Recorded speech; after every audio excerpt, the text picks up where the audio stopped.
మనకి ఇష్టం లేని బంధువులు అదే రిలేటివ్స్ చెప్పా పెట్టుకుని ఇంటికి వచ్చేస్తారు, ఎల్లరు మళ్ళీ తొందరగా. అలాంటిదే ఎమర్జెన్సీ కూడా.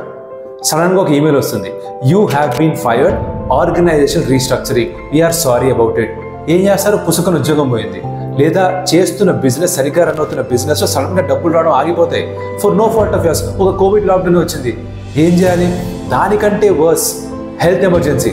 రోడ్డు మీద వెళ్తారో సడన్గా యాక్సిడెంట్ అయిపోయింది, జరగకూడదు కానీ జరిగిపోయింది. ఆర్ ఏదో ఒక డిసీజ్ వచ్చేసింది, ఏం చేయాలో తెలియదు మీకో మీ ఇంట్లో వాళ్ళకో. దీనికి మనం ప్లాన్ చేసుకోలేము కానీ ప్రిపేర్ అవ్వచ్చు. ఆ ప్రిపరేషన్ పేరే ఎమర్జెన్సీ ఫండ్. పర్సనల్ ఫైనాన్స్లో నంబర్ 1 థింగ్ చేయాల్సిందే ఎక్కడ, ఎందుకు, ఎప్పుడు, ఎంత, ఎలా మాడుకోవాలా. Let's get started.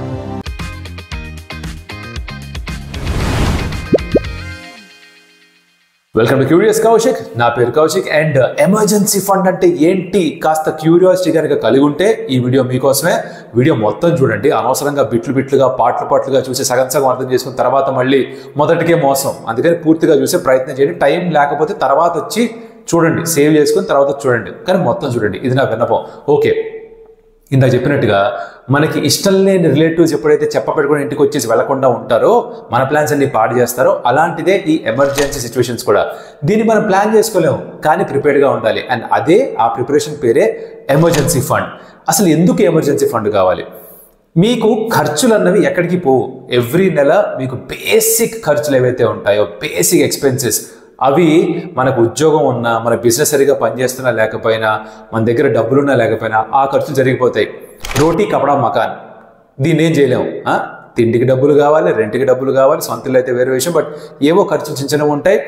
పిల్లలు ఉంటే వాళ్ళ స్కూల్ ఫీజులు, పెట్రోల్ ఖర్చులు, ఆ బేసిక్ ఖర్చులు దగ్గర పోగా ఏమైనా సరే ఆ ఖర్చులు కాపాడుకునేంత, ఆ ఖర్చులకి కావాల్సిన డబ్బులు మన దగ్గర ఎప్పుడైనా సరే ఉండాలి. అదే ఎమర్జెన్సీ ఫండ్ కోసం చేసే ప్లానింగ్ అనమాట. నెక్స్ట్ క్వశ్చన్, ఎంత ఉండాలి కౌశిక్?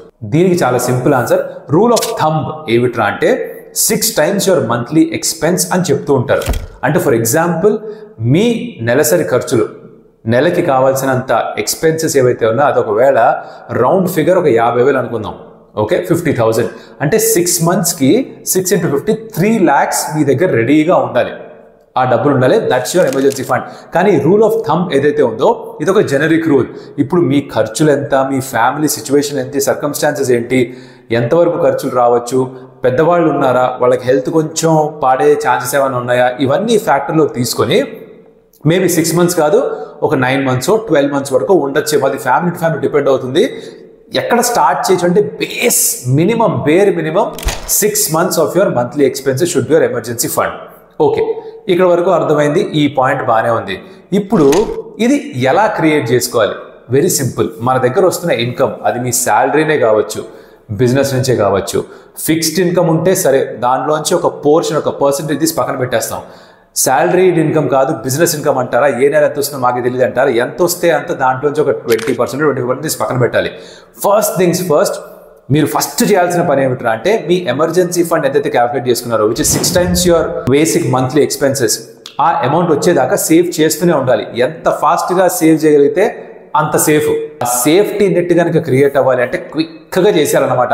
ఎలా అంటే చేతేశ్వర పుజారా బ్యాటింగ్ చేస్తున్నప్పుడు ఎలా అయితే అసలు ఇంకేం ఆలోచించుకుని డిఫెండ్ చేస్తున్నట్టు వికెట్ ఇవ్వకూడదు, తర్వాత రంచకూడదాము, అలాగే ఇక్కడ ముందర ఖర్చు పెట్టకూడదు, ముందర సేవ్ చేయాలి, ఖర్చు తర్వాత పెట్టచ్చు, ఇన్వెస్ట్ తర్వాత చేయొచ్చు. ఫస్ట్ చేయాల్సింది ఎమర్జెన్సీ ఫండ్ సేవింగ్. ఓకే, చేసాం, బాగానే ఉంది. ఈ డబ్బులు ఎక్కడ పెట్టాలి? స్టాక్ మార్కెట్లో పెట్టాలా, మ్యూచువల్ ఫండ్స్లో పెట్టాలా? బోల్డ్ డబ్బులు వచ్చేస్తాయి కాదు.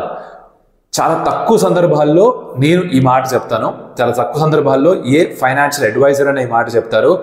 ఎవరన్నా సరే బేసిక్ పర్సనల్ ఫైనాన్స్ చేసిన వాళ్ళు కూడా తక్కువ సందర్భాల్లో ఈ మాట చెప్తారు. ఏమిట్రా అంటే ఎమర్జెన్సీ ఫండ్ అన్నది మీకు డిస్పోజబుల్ ఇన్కమ్. అంటే మీకు ఎప్పుడు కావాలంటే అప్పుడు అర్జెంటుగా దొరికే సిచ్యువేషన్లో ఉండాలి. అంటే ఐడియల్గా ఐదర్ క్యాష్ రూపంలో ఉండాలి, which is not advisable completely. So కనీసం ఫిక్స్డ్ డిపాజిట్స్లో అన్నా పెట్టుకోవాలి. నేను ఎప్పుడు కూడా ఫిక్స్డ్ డిపాజిట్ డబ్బులు పెట్టమని చెప్పను. బట్ ఎమర్జెన్సీ ఫండ్ ఏమిట్రా అంటే ఆ క్యాపిటల్ని ప్రొటెక్ట్ చేసుకోవడం చాలా ఇంపార్టెంట్. మన దగ్గర ఉన్న అసలు ఉందే ప్రిన్సిపల్, దాన్ని కాపాడుకోవడం చాలా ముఖ్యం. రిటర్న్స్ ఎంత వస్తున్నాయో తర్వాత సంగతి. ఈ అసలుకి మోసం రాకూడదు, దానికి ఎసరు పెట్టకూడదు. అందుకని దాన్ని తీసుకెళ్లి ఎఫ్డీలో పెట్టినా తప్పులేదు. ఒక బ్యాలెన్స్ క్రియేట్ చేసి ఇక్కడ కూడా అటు 50% ఎఫ్డీలో పెట్టి ఇంకో 50% ఇంకెక్కడైనా పెట్టచ్చు. ఈ ఇంకొక 50% ఎక్కడ పెట్టాలి? నెక్స్ట్ క్వశ్చన్ వచ్చేస్తుంది అది. స్టాక్ మార్కెట్లో పెట్టాలా? పెట్టకండి. మ్యూచువల్ ఫండ్స్లో పెట్టాలా? పెట్టకండి. ఎందుకు? Stock markets are volatile, mutual funds కూడా indirectly linked or directly link to the stock market. So అది కూడా వాలటైలే.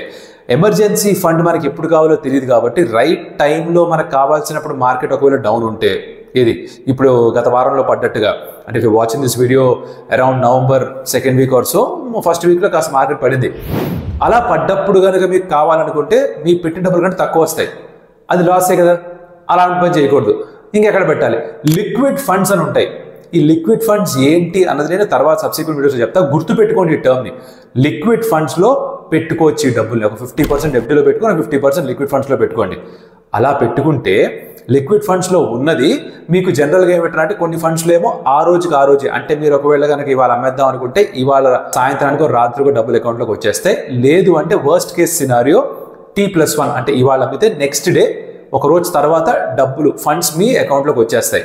అంత టైం కూడా మన దగ్గర లేదు, సడన్గా డబ్బులు ఖర్చు పెట్టాలంటే అందుకనే 50% మనం ఎఫ్డీలో పెట్టుకుని దాన్ని అలా బ్రేక్ చేసుకోవచ్చు. లేదు అది కూడా కాదు అనుకుంటే కనుక credit card. Again very rare occasions I suggest using a credit card. నేను పర్సనల్గా క్రెడిట్ కార్డ్ అసలు వాడను. ఇన్ని సంవత్సరాల్లో ఎప్పుడు కూడా నేను క్రెడిట్ కార్డ్ దగ్గర పెట్టుకోలేదు. బికాజ్ నాకు క్రెడిట్ అంటేనే భయం. అది నా పర్సనల్ ప్రాబ్లం. అది కొంతమంది బాగా మేనేజ్ చేస్తారు, బాగా హ్యాండిల్ చేస్తారు క్రెడిట్ కార్డ్ని, తప్పేమీ లేదు. కానీ ఇలాంటి సిచ్యువేషన్లో మీ దగ్గర రేపు డబ్బులు వస్తున్నాయని తెలిసినప్పుడు ఇవాళ క్రెడిట్ కార్డ్తో పేమెంట్ చేసేసి డబ్బులు రాగానే దాన్ని కట్టేయాలన్నమాట. అంటే మీకు 25 days ఎంతో ఫ్రీ క్రెడిట్ వస్తుంది కదా, దానికంటే దాటకుండా కుదిరితే ఎంత వేగంగా కట్టేసేయాలి. These are the exceptional situations where you can use a credit card. Exceptional situation where you can actually put your money in FDs. That's the emergency fund. ఇలా ఈ ఇన్స్ట్రుమెంట్స్లో పార్క్ చేసుకోవాలి. మెయిన్ రీజన్ ఎందుకు ఇలా పార్క్ చేసుకోవాలి అంటే కనుక మనం ఇందాక చెప్పినట్టుగా స్టాక్ మార్కెట్లో లేకపోతే మ్యూచువల్ ఫండ్స్లో లేకపోతే ఇంకెక్కడో నేను ఐపీఓలో ఇన్వెస్ట్ చేస్తా ఇలాంటివి పెట్టుకుంటే డబ్బులు పెరుగుతాయా తగ్గుతాయా మనకు కంట్రోల్ ఉండదు. కంట్రోల్ లేకపోతే ప్రతి బాల్ షార్ట్ అవుట్ అయిపోయినట్టుగానే ఫీల్ అవుతాం. అది మనం చేయకూడదు. అలాంటి తప్పులు ఎప్పుడు చేయకండి. ఓకే, ఇది ఎక్కడ పార్క్ చేసుకోవాలి, ఎంత చెప్పాం, ఎక్కడ చెప్పాం, ఎలా కూడా చెప్పేసాం. ఇది ఫస్ట్ చేసుకోవాలి బాసు. ఇది గనక లేకపోతే మనకి మనశ్శాంతి ఉండదు.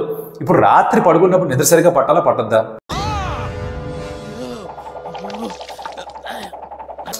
మళ్ళీ అనమాట, పట్టాలా పట్టద్దా? పట్టాలి అంటే 6 నెలల పాటు ఏమీ కాదు, ఉద్యోగం పోయినా, నాకేమైనా పొరపాటు కాస్త యాక్సిడెంట్ అయినా, నా ఒంట్లో కాస్త బాగాలేకపోయినా, నేనే డబ్బులు సంపాదిస్తుంటే నా ఫ్యామిలీకి ఏమీ ఇబ్బంది రాకుండా ఉండాల్సిన పరిస్థితి ఉండాలి అంటే ఇన్సూరెన్స్ కంటే ముందర కూడా కావాల్సింది ఈ ఎమర్జెన్సీ ఫండ్. దాన్ని ఏర్పాటు చేసుకోండి. ఆల్రెడీ చేసేసుకొని ఉంటే ఫెంటాస్టిక్, హైఫై. అది సంగతి. ఎక్కడ పెట్టారు ఎమర్జెన్సీ ఫండ్, ఎక్కడ పార్క్ చేస్తారు అది కూడా కామెంట్లో చెప్పండి నాకు. ఏ ఇన్స్ట్రుమెంట్లో పెట్టారు లెట్ మీ నో, అందరు కూడా చూస్తారు. లేదు ఇప్పటిదాకా ఎమర్జెన్సీ ఫండ్ చేసుకోలేదు అంటే ఫస్ట్ పని చేయాల్సినదే, భయ్యా చెప్పావు, విన్నావు, చేయడం స్టార్ట్ చేస్తున్నావు. ఇది శాలరీడ్ ఎంప్లాయీయా, బిజినెస్ ఎంప్లాయీయా, వేరొక విధంగా డబ్బులు వస్తున్నాయా మనకు అనవసరం. కానీ you have to make way, you have to create a situation for having this emergency fund. Miss చేయకండి. మిస్ చేశారా తర్వాత చాలా ప్రాబ్లమ్స్. చుట్టాలని తోసేయచ్చు, బయటికి తోసేసి గొళ్ళకి పెట్టేసి మీరు వెళ్ళిపోండ్రా బాబు అని చెప్పొచ్చు. ఎమర్జెన్సీని అలా ఆపలేం, అది వచ్చి నెత్తి మీద కూర్చుంటుంది. అది వెళ్ళాలన్నప్పుడే వెళ్తుంది. సో మనం దానికి ప్రిపేర్డ్గా ఉండాలి. Better be prepared than being sorry. So ఇది భయపడ్డాన్ని చెప్పట్లేదు, we have to be prepared for these situations. అందుకని చెప్తున్నాను. అర్థమై ఉంటే మామా బ్రో మాకు అర్థమైంది, thank you so much comment పెట్టండి. Like the video because that will show the video to lot of other people. అది హెల్ప్ అవుతుంది, మా ఛానల్కి కూడా ఆర్గానిక్గా రీచ్ పెరుగుతుంది. అలాగే కొత్తగా కనుక ఛానల్కి వచ్చి ఉంటే ఇంతకుముందు ఇప్పుడు సబ్స్క్రైబ్ చేసుకోకపోతే కనుక consider subscribing the channel because that will give us a motivation that content నచ్చుతుంది మీకు అండ్ దాన్ని ఎంకరేజ్ చేస్తున్నట్టు మాకు అర్థమవుతుంది. అది మాకు ఎంకరేజ్మెంట్గా ఉంటుంది. ఇంకొన్ని వీడియోస్ తీసుకొస్తాం. అప్పటిదాకా మరి మీరు చేయాల్సిందేంటి, stay curious, stay alive. Also in the next video.